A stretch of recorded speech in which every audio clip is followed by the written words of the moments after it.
जी अस्सलाम वालेकुम दोस्तों, तव्हांखे ॿुधाईंदा हलूं त अॼु असां बीठा आहियूं हिकु दफ़ो वरी डो हॉस्पिटल जे हिन ओटी कॉम्प्लेक्स जे ॿाहिरां, जिते असांजो प्री प्यारो तुफ़ैल संजरानी साहब एडमिट आहे। ऐं तव्हांखे इहा ख़ुशख़बरी ॿुधाईंदा हलूं त तुफ़ैल संजरानी साहब जेको वेंटिलेटर ते हुयो, वेंटिलेटर हटायो वियो आहे। ऐं कुझु दोस्त हुन सां मिली बि आया आहिनि सवेर, ऐं सभिनी सां खिलियो ॻाल्हायो, मुलाक़ात कई उन्हनि। ऐं इहा ख़ुशख़बरी सॼी दुनिया खे हाणे ॿुधायूं था असां, ख़ासि करे सिंध वासियुनि खे ऐं उन्हनि माण्हुनि खे जिन ग़लति पोस्टूं हलायूं, ग़लति जेको आहे सो माण्हुनि खे गाइड कयो बग़ैर कंहिं तस्दीक जे, बग़ैर बसि कापी पेस्ट करे ऐं हलाईंदा विया। केतिरनि ई माण्हुनि जो असांखे फ़ोनियूं आयूं तुफ़ैल संजरानी जे प्री प्यारनि जूं, उनजे परस्तारनि जूं। त अॼु उन्हनि खे ॿुधाईंदा हलूं त तुफ़ैल संजरानी साहिब जी हाणे तबियत बहितरीअ तरफ़ वञी रही आहे। वॾी ॻाल्हि इहा आहे त जेका वेंटिलेटर आहे उहो हटायो वियो आहे। हाणे पाण मुरादो हू साह बि खणे थो ऐं ॻाल्हाए बि अथई सभिनी सां, उथी वेठो आहे, चांहि बि पीती आहे, हुन ॿियो खाधो पीतो बि हुनखे खारायो ॾिनो थो वञे। असां वटि कुझु दोस्त ॿिया कल्ह बि मौजूदु हुया, अॼु बि आहिनि। वहीद हकड़ो साहिबु हेॾा मौजूदु आहे, वाहिद लाशारी साहिब बि पहुतो आहे। त सभ खां पहिरियां साईं वहीद हकड़ो साहिबु, तव्हां मिली बि आयो। जी जी अल्हम्दुलिल्लाह तुफ़ैल संजरानी साहिब जी अपडेट ॾियो सॼी दुनिया खे। अल्हम्दुलिल्लाह, अल्लाह जो शुक्र, रब जा पंतन पाक जे सदके तुफ़ैल खे नई ज़िंदगी मिली। टे ॾींहं हिकिड़ो वाल खुलियो, कल्ह ॿियो वाल, हींअर वेंटिलेशन ते हटायो वियो आहे।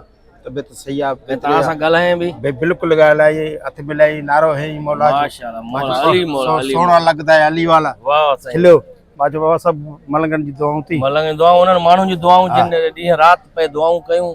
ऐं मके में, मदीने में, थोरे करबला में मौला इमाम हुसैन जे रोज़े ते बीह करे उनजी दुआऊं घुरियूं, छो जो हे बि फ़क़ीर आहे न साईं, उनजो दर जो। त बड़ी ख़ुशीअ जहिड़ी ॻाल्हि आहे, दोस्त मिली आया उन्हनि सां, असां बि थोरी देरि खां मिलंदासीं। जेके फेक ख़बरूं हलाइनि था उन्हनि खे मुंहं में मोचड़ो लॻी वियो। हा, जेके ग़लति ख़बरूं हलाइनि न हलाइणु खपनि, न हलाइणु खपनि। इहा ई त असां चऊं था न साईं। अल्ताफ़ सुमरो साहिब बि असां सां गॾु आहे। साईं छा चवणु चाहींदो तुफ़ैल संजरानी साहिब लाइ? तुफ़ैल साहिबु ॾाढो हिकिड़ो फ़क़ीर माण्हू आहे ऐं ॾाढो मोहबत वञींदड़ आहे। हाणे बसि मुलाक़ात थी, धरती टीवी ते ईद प्रोग्राम थियो, हुते मुलाक़ात थी, कचहरी थी हुई। ऐं असां बि साईं खां पुछण आया आहियूं। अलाह पाक साईं खे सिहत तंदुरुस्ती ॾींदो ऐं असांजो सरमायो आहे ऐं कीमती सरमायो आहे, बल्कि एॾो फ़क़ीर एॾो माण्हू आहे। ऐं असां दुआ गो आहियूं अलाह से साईं खे सिहत तंदुरुस्ती ॾींदो जल्दी। घर भातियुनि जे चेहरनि ते बि हाणे कुझु ॾिसूं था, सरहाई आई आहे, ख़ुशी आई आहे। शुक्र अल्हम्दुलिल्लाह। जी जी बिल्कुलु साईं, अलाह जा शुक्र आहिनि जो हाणे असांजो प्यारो तुफ़ैल संजरानी आहे। इंशाअल्लाह पाण पंहिंजे पेज तां बि लाइव ईंदो ऐं उन्हनि माण्हुनि खे हाणे ॿुधाईंदो त बाबा अहिड़ी ॻाल्हि न आहे, मां अञा ज़िंदा आहियां। ज़िंदगी मौत अलाह जे हथ में आहे, मौत कॾहिं अचिणो आहे भरक आहे, पर बग़ैर कंहिं तस्दीक जे जीअं कूड़ियूं ख़बरूं न हलाईंदा कयो। दोस्तनि खे इहो ई चवंदासीं वरी बि। ऐं हेॾा वाहिद लाशारी साहिब बि असां मौजूदु आहे, तमामु बहितरीनु सिंगर असांजो। वाहिद लाशारी साहिब छा चवणु चाहींदा? यार इहा ख़बर ॾाढी सोनाक असां ॿुधी, राब्तो बिल्कुलु सॼी सिंध में साईं बेचैनी पखिड़िजी वई हुई। सभिनी सां राब्तो कयोसीं ऐं उन खां पोइ असांजा सिंध जे जेके समूरा साज़ सुर संगीत संगम सां जेके रिलेटेड माण्हू आहिनि ऐं जेके ऐं फ़नकार दोस्त, उन्हनि सभिनी दुआऊं, छो हीअ फ़क़ीर मंच माण्हू हिन जिथे बि प्रोग्राम में मिलियो आहे, जिथे बि गैदरिंग थियूं आहे, जिथे बि असांजा मेल मिलाप थिया आहिनि तमामु बहितरीनु तरीक़े सां। ऐं ईअं लॻे पियो ॼण असांजो पंहिंजो घर जो भाती आहे, पंहिंजो असांजो कोई जिस्म जो हिसो उहो जेको आहे सो डिस्टर्ब थी वियो आहे। बिल्कुलु अलाह साईं ख़ैरु कयो आहे। हाणे वेंटिलेटर तव्हांखे बि छा आहे, वही ते बि छा पहिरें ॾींहं खां वठी असां ॾिसूं पिया हिननि जो लाइव अच पिया ॿुधायो। ॿ टे हिकु फ़नकार खे मूं मैसेज करे बल्कि फ़ोन कई त तव्हांखे बि शर्म अचणु खपे, बग़ैर तस्दीक जे तव्हां आर्टिस्ट थी करे या कीअं त ख़बर हलाए। इहो हिकिड़ो थर्ड क्लास माइंड, हिकिड़ा त फेक आईडीज़ आहिनि उहे ठहनि थियूं, उहे माण्हू हलाइनि था उन्हनि ते। पर हिकिड़ा वेल नोन माण्हू आहिनि जेके असां बि सुञाणूं आहे, सभु सुञाणनि, उहे बग़ैर तस्दीक जी अहिड़ियूं ॻाल्हियूं कनि त उहे पैनिक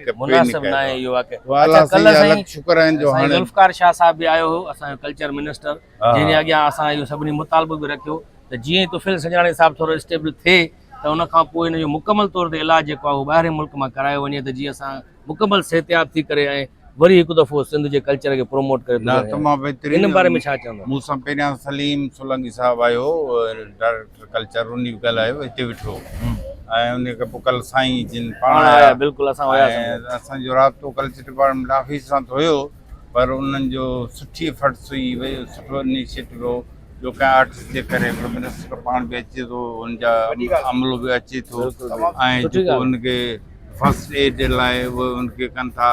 5 लख रुपया ॾेई वियो साईं, साईं जे लख लाइ हिकिड़ो ऐं महिरबानी। अॻिते बि लाइ ऐं तसली अॻिते ॾींदा जे आहिनि। लाइ तसली असां ॾींदा वेठा आहियूं। ऐं असां चाहियूं था हीउ जेको इन प्रोसेस मां निकिरे, जीअं एंजियोप्लास्टी थिए थी या डॉक्टर जेको सजेस्ट करे जी, थो जी। अलाह कंदो इन में रिकवर थींदो। जेकॾहिं फर्दर डॉक्टर कुझु चयो त उन में असां पाण साईं ॾे वेंदासीं ऐं राब्ते में बि आहियूं। जी जी बिल्कुलु। सुठी हॉस्पिटल के में छो एडमिट जो साईं कराए तुफ़ैल अञा बि संजराणी जेको आहे न असांजो सिर्फ़ु सिंध जो असासो न आहे, पाकिस्तान न लेवल जो साईं असासो आहे, तमामु दुनिया लेवल ते। हिन जो वालिद साहब ई पूरो करणो हक़ बाबा चवंदासीं भाऊ हनी मां लड़ो हनी जी शादी में ॻायो हक़ अच्छा बाबा सुफ़ैल साहब जे वालिद साहब। अच्छा अच्छा। ही तमामु फ़क़ीर घराणो आहे ऐं बहितरीनु इंसान आहिनि जो अलाह साईं असां सभु सॼी सिंध दुआगो आहे। जी जी ऐं असां पाण दुआगो आहियूं त अलाह साईं कंदो त इहो वरी असां में साॻियो वॾी इहो वॾी तुफ़ैल प्रोग्रामनि में हूंदो, गॾु वरी हूंदासीं इहो बाइक इंशाल्लाह। हथ में हूंदो त वरी जी जी जी। मज़ाक कोन थी वरी हा, मस्ती बिल्कुलु, थी, बिल्कुलु। वरी ॻाइणो हूंदो। जी त रब दोस्तो साईं बहितर कंदो। वॾी महिरबानी। मुस्कान कंपनी जो मालिक मुस्कान एंटरप्राइज़ जो हा साईं हा। साईं छा चवणु चाहींदो साईं सर तुफ़ैल संजराणी? तुफ़ैल संजरानी साहब जी जॾहिं ख़बर पई त तमामु घणो ॾुख थियो। जी जी फ़क़ीर सिफ़त इंसान आहे ऐं अलाह साईं हुनखे हयाती ॾिनी आहे। सॼे सिंध वासियुनि खे मुबारकूं हुजनि त भाऊ तुफ़ैल हींअर असां पाण उस्ताद वहीद सॼी संगत तव्हां बीठा आहियो बिल्कुलु बिल्कुलु। ऐं हुनखे ॾिठोसीं त सिहत न न इंशाल्लाह बसि कुझु ॾींहंनि में वरी तव्हांजे मुस्कान एंटरप्राइज़िस ताईं वरी एल्बम कोई इंशाल्लाह धमालुनि जो ईंदो ई ईंदो। इंशाल्लाह ठीकु ठीकु ज़रूरु महिरबानी साईं। ऐं हेॾां तुफ़ैल संजराणी साहब जो जेको वॾो ब्रदर आहे शफ़ी संजराणी साहब कल्ह खां 3 ॾींहं असां सां गॾु आहे। त साईं छा चवणु चाहींदो अॼु त माशाल्लाह शुक्र अल्हम्दुलिल्लाह वेंटिलेटर तां बि हटायो वियो आहे। शुक्र अल्हम्दुलिल्लाह अल्लाह पाक ऐं हाणे पाण मुरादो साह खणे थो ऐं दोस्त वही हिकिड़े सां ॻाल्हि ॿोल बि कई था अंदरि वियो। बिल्कुलु असां बि मिली आया आहियूं काफ़ी स्टेबल आहे ऐं ॻाल्हाए बि ॻाल्हाइण लाइ मना आहे लेकिन मतिलबु इशारनि सां ॻाल्हाए ॿोलाए, इशारनि हा। सां ॻाल्हाए पियो सही सही ऐं दुआ जी अञा बि वधीक असां दोस्त बिल्कुलु बिल्कुलु। अञा दोस्त जिते जिते आहिनि दोस्त उन्हनि खे चवंदासीं त दुआ कयो त जीअं मुकमल तौर ते सिहतयाब थी करे तुफ़ैल संजराणी वरी असांजे ईअं विच में हुजे। वॾी महिरबानी।